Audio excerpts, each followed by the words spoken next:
ini kita naikkan. Nah, sudah naikkan.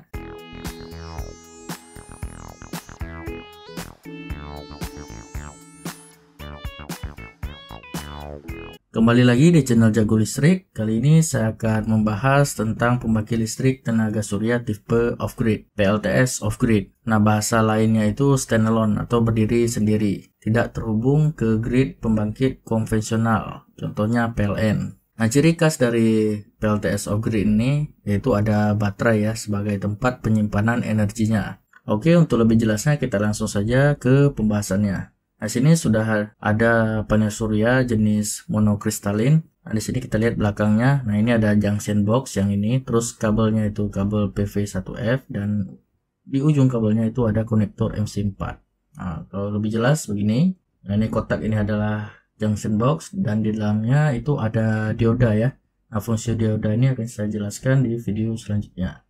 Nah, ini memakai kabel PV1F dan ini adalah konektor MC4-nya. Nah, karena ini masih dialiri arus DC, jadi kita harus memperhatikan polaritas plus minusnya ya. Dimana konektor yang ada gelang merah itu adalah plus, dan yang ini tidak ada gelang merah itu adalah minus. Dalam pemasangan PLTS itu kabel plus minus merah hitamnya itu tidak boleh terbalik, jadi harus tepat. Oke, kita balik lagi. Nah, di sini sudah ada kabel ya, plus minus dari panel surya. Yang di ujungnya itu ada konektor MC4. Nah, ini kita akan memakai MCB DC ya, karena ini masih dialiri arus DC. Ini akan kita hubungkan antara panel surya dan MCB DC. Nah, sudah terhubung. Yang ini adalah jalur plus, yang ini jalur minus. Nah, setelah itu di sini ada SCC namanya. Kepanjangan itu Solar Charge Controller. Itu fungsinya untuk mengontrol pengecasan pada baterai ya. Nah, pada SCC ini dikontrol arus yang aman digunakan untuk pengecasan baterai, tidak boleh terlalu tinggi arusnya ya. Nah, pada SCC ini juga bisa sebagai cut off ya, apabila baterainya sudah mau habis, itu SCC ini bisa memutus baterai ke bebannya agar baterainya tidak cepat rusak. Nah, SCC ini ada dua macam, yaitu PWM dan MPPT. Nah, jenis-jenis itu lebih jelasnya saya akan jelaskan di video selanjutnya juga. Oke, di sini ada sisi panel surya ya, ada dua port, sepasang plus dan minus. Nah, lambangnya ini ada lambang panel surya, itu berarti tempatnya masuk kabel dari panel surya. Nah, ini kita hubungkan ya antara MCB dan SCC pada sisi panel suryanya. Yang plus dulu. Nah, ini sudah plus, lalu yang minus. Nah, oke, panel surya sudah terhubung ke SCC sisi panel suryanya ya. Nah, lalu di sini ada baterai ya. Nah, ini akan kita hubungkan ke baterai. Nah, di sini juga ada plus minusnya. Nah, sebelum ke baterai kita juga harus melindungi sistem ini dengan MCB DC juga ya, karena di sini masih DC. Oke, kita tarik dari plus dulu ya. Nah, ini plus, lalu ke minus. Oke, plus minus dari SCC sisi baterai itu sudah masuk ke MCB DC. Lalu dari MCB DC kita langsung ke baterai. Nah, ini ada baterai. Ya, baterai juga ada plus minusnya dan pasangnya tidak boleh terbalik. Yang plus dulu kita jalurkan. Nah, plus, lalu yang minus. Nah, di sini arus yang dihasilkan panel surya dari sinar matahari akan disalurkan ke SCC melewati sisi panel surya yang ini, lalu arus tadi yang dihasilkan disalurkan ke baterai melewati sisi baterai ya, yang di sini turun ke bawah ke baterai untuk pengecasan baterai. Nah, ini sudah bisa kita lakukan pengecasan ya ke baterai ini.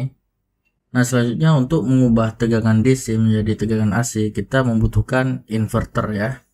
Nah, maka baterai yang sudah kita hubungkan ke SCC tadi akan kita hubungkan ke inverter selanjutnya. Nah, di sini juga kita harus memakai MCB DC ya, karena arus dan tegangan yang dihasilkan baterai itu masih DC ya, jadi kita memakai MCB DC. Nah, ini kita hubungkan yang plus dulu dari baterai ke MCB DC. Nah, kita tarik. Oke, sekarang yang minus. Oke, sudah. Dari baterai sudah ke MCB DC, lalu dari MCB DC kita hubungkan ke inverter ya. Sebagai catatan, inverter harus memakai inverternya off grid. Nah, dari MCB DC yang plus dulu kita hubungkan ke inverter. Nah, sudah. Oke, di sini semuanya masih DC ya. Dari belakang inverter ini adalah DC. Nah, setelah melewati ini berubah menjadi AC. Nah, sebagai catatan, kalau kita lihat di speknya, nah ini di gambar sini, di sini ada input voltage 12 volt DC. Ini berarti speknya inverter ini harus menerima 12 volt DC dari baterai. Nah, misalkan inverternya 12 volt, jadi baterainya juga harus 12 volt DC. Nah, misalkan baterainya di seri menjadi 24 volt DC, maka inverternya juga harus diganti dengan spek input voltage-nya itu 24 volt DC. Nah, di sini input 12 volt DC dirubah menjadi output voltage 220 volt AC ya, sesuai dengan Indonesia. Nah, di sini DC dan di sini sudah dirubah menjadi AC. Oke, kita teruskan. Nah, di sini kita sudah bisa menghubungkan steker ya ke inverter sisi AC-nya.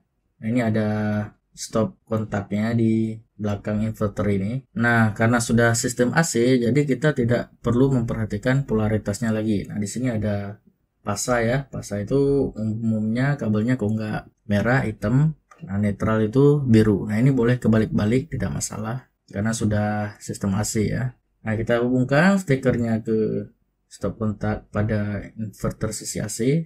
Nah, sudah kita hubungkan. Lalu, kita butuh beban. Bebannya pasti beban AC yang keluar dari sini ya. Oke, sebelum ke beban kita juga harus ada pengamannya ya, breakernya yaitu MCB.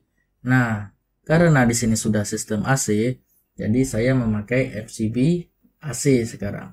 Nah, di sini kita hubungkan pasa netralnya ke MCB. Ini pasa dulu, lalu netral. Lalu keluaran dari MCB-nya kita hubungkan ke beban ya. Nah, di sini ada lampu pijar AC ya.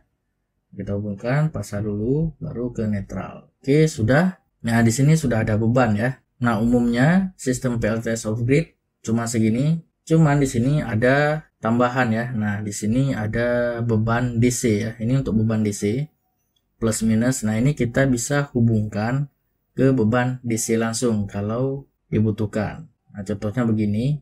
Nah, karena ada beban, nah ini kita tambah MCB DC juga. Plusnya dulu, nah, ini lalu minusnya. Nah, dari MCB DC ini kita hubungkan ke beban DC ya. Nah, ini contohnya lampu DC ya. Nah, di sini karena bebannya DC, jadi harus memperhatikan polaritas plus minusnya, jangan kebalik pasangnya. Oke, kita hubungkan yang plus dulu. Nah, seperti ini, lalu yang minus. Oke. Nah, lalu pada SCC biasanya itu ada yang port USB ya. Nah, ini bisa kita hubungkan juga ke beban DC. Nah, seperti ini sudah. Nah, semuanya sudah terpasang lengkap ya. Nah, sekarang kita akan coba operasikan. Yang pertama-tama kita lakukan, kita menaikkan MCB DC pada sisi baterai ke SCC yang ini ya. Nah, ini kita naikkan. Nah, sudah naikkan.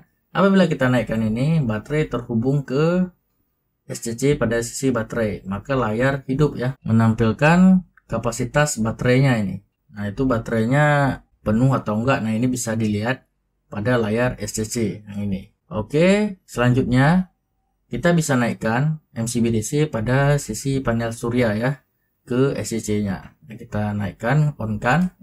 Nah, di sini apabila SCC sudah terhubung ke panel surya pada sisi panel suryanya, maka akan muncul lambang seperti ini ya. Kalau arusnya ada, kalau sinar mataharinya ada, maka akan muncul lambang seperti ini. Nah, ini artinya arus yang dihasilkan panel surya karena adanya sinar matahari itu harusnya dilakukan untuk mengecas baterai yang ada pada sistem ini ya. Nah, baterai ini tanda pengecasannya ke arah kanan ya. Nah, ini sudah dilakukan pengecasan. Tetapi apabila mendung atau gelap, maka lambang PV ini akan hilang. Jadinya tidak ada pengecasan lagi karena tidak ada cahaya matahari lagi. Nah, ini langsung nyala ya, karena ini langsung ke USB. Jadi ini langsung nyala lampu USB ini. Nah, lalu selain lampu USB ini ada lampu DC juga bebannya. Nah, ini kita bisa langsung hidupkan ya, tinggal naikkan MCB DC ini. Nah, langsung nyala ya, karena langsung ke beban ini. Nah, apabila beban ini nyala, maka akan muncul tanda lampu di sini, artinya sudah ada bebannya di sini. Ini ngecas ke baterai ke beban. Nah, tegangan yang dihasilkan di sini itu adalah 12 volt DC ya, untuk menghidupkan lampu DC ini. Nah, lalu kita ke sisi inverter ya. Nah, ini saya akan menaikkan MCB DC ini untuk menghubungkan baterai ke inverter dengan tujuan mengubah AC ke DC ya pada inverternya, sehingga kita bisa menghidupkan lampu pijar pada rumah kita ya. Kita naikkan saja, kita on-kan MCB DC ini. Nah, sudah baterai terhubung ke inverter sekarang. Di sini DC dirubah menjadi AC. Nah, di sini sudah AC. Ini lalu kita naikkan MCB AC yang ini. Kita naikkan. Nah, lampu pijar AC-nya sudah menyala. Jadi singkatnya, sistem off-grid itu sinar matahari yang diterima oleh panel surya dirubah menjadi arus DC, disalurkan ke SCC melewati port plus minus panel surya yang lambang ini. Lalu arus yang dihasilkan panel surya itu diolah oleh SCC, lalu disalurkan melewati plus minus pada sisi baterai ke baterai. Nah, arus yang dihasilkan panel surya itu digunakan untuk mengecas baterai. Semakin besar arusnya itu semakin cepat ngecasnya ya. Cuman tidak boleh terlalu besar arusnya, akan merusak baterai itu sendiri. Nah, tugas SCC itu mengontrol besar kecilnya arus. Nah, di baterai ini kan masih DC. Nah, dibutuhkan inverter untuk mengubahnya menjadi AC sehingga kita bisa pakai untuk keperluan beban AC di rumah-rumah kita. Nah, itu dari baterai arusnya ke inverter dan dirubah ke AC ya, dan disalurkan ke beban-beban atau lampu-lampu di rumah kita. Nah, begitu sistem off-grid. Oke, sekian video tentang PLTS sistem off-grid kali ini. Nah, apabila kalian yang belum paham bisa komen di bawah. Dan apabila kalian suka dengan video ini, kalian bisa like dan subscribe tentunya. Nah, untuk penjelasan lebih lanjut dari komponen-komponen atau perhitungan sistem off-grid ini akan saya bahas di video selanjutnya. Jadi jangan sampai ketinggalan, tetap di channel Jago Listrik. Oke, sampai jumpa di video selanjutnya. See you teman-teman.